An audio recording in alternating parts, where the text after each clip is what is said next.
darkly. "Let's try to be positive. Tomorrow, you'll see for yourself how much better he is after you both have a good night's sleep," I said, knowing no such thing. My nerves were jangling, and I hoped Uncle Bosco was truly on the road to recovery. I walked Aunt Harriet to her car in the hospital parking lot, then watched her fasten her seatbelt and start the motor before heading to my own car. It was 7 o'clock on a chilly mid-November evening. I welcomed the darkness after the bright artificial lights inside the hospital. I called Dylan, my fiancé, as I drove out of the lot. "I should be home in about 15 minutes. "How's Bosco?" "Very weak. But the cardiologist thinks he'll make a full recovery if he follows instructions and continues to do so when he's home." Dylan made a scoffing sound. "I can't see Bosco giving up his ice cream and Harriet's desserts." "He'll have to, and start exercising if he wants to get well." I sped home, eager to be with the man I loved. I dropped off Smoky Joe, my furry feline who was also the library cat, at my cottage after work before going to the hospital. I was used to having him in the car with me, and I missed his company. I released a sigh of relief when I finally turned onto the Avery private road. I drove past the white manor house, and a quarter mile farther, I arrived at my cottage. Dylan was waiting for me in the hallway. I flung myself into his arms, embarrassed to discover I was crying. He rubbed my back and uttered soothing words as he led me to the living room sofa.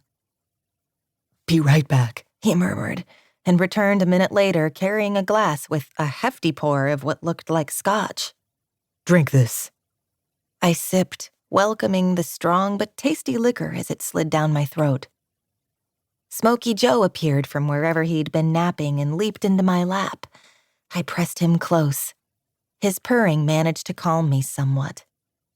"Hungry?" Dylan asked. I shrugged. "I ate something at the hospital. Did you have dinner?" "I nibbled on a few things." His eyes lit up as he smiled. "We've got 2 of those stuffed chicken breasts in the fridge. I can heat them up if you like." "Okay." After a minute, I added, "And coffee would be nice." I followed Dylan into the kitchen where he put containers of food in the microwave and placed cutlery and dishes on the table. Then he sat down and took my hand. "Bosco's basically a healthy man. You said yourself the cardiologist expects him to make a full recovery." I nodded. He was telling me exactly what I'd told Aunt Harriet earlier. Tears welled up again, and I blinked them away. "I know that's what he said, but Bosco looked so small in that bed, and he was very weak when we left him. He could barely manage to speak." "The thought of losing someone we love is terrifying," Dylan said. I sniffed. "The truth is, we all end up dying." "Thanks for the reminder, Miss Sunshine." Dylan made a face that struck me as funny. I started to giggle, which set him off laughing. The microwave beeped, and Dylan brought the food to the table. I cut into my food, suddenly ferociously hungry. In a minute, we were both too busy stuffing our faces to speak. "Feeling better?" Dylan asked when we'd cleaned our plates. "I am." I carried our dishes to the sink and brought over the carafe of coffee Dylan had made. "You're sure? Because I'll cancel my travel plans if you need me." "Are you kidding?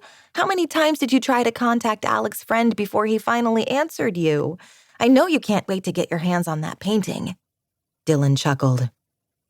"I admit I want to examine it closely. Professional curiosity.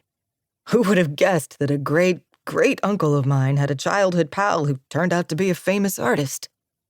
"From what you've told me about Terrence Haggerty, the painting must be worth a lot of money." "I'd say in the low 6 figures, since it's one of his early paintings." "Don't you think it's strange that it took Jack Winslow practically an entire month to answer your calls?" I said. "Alec told us about the painting in October, just before he left us. And here we are now, 2.5 weeks from Thanksgiving." Dylan cocked his head and grinned.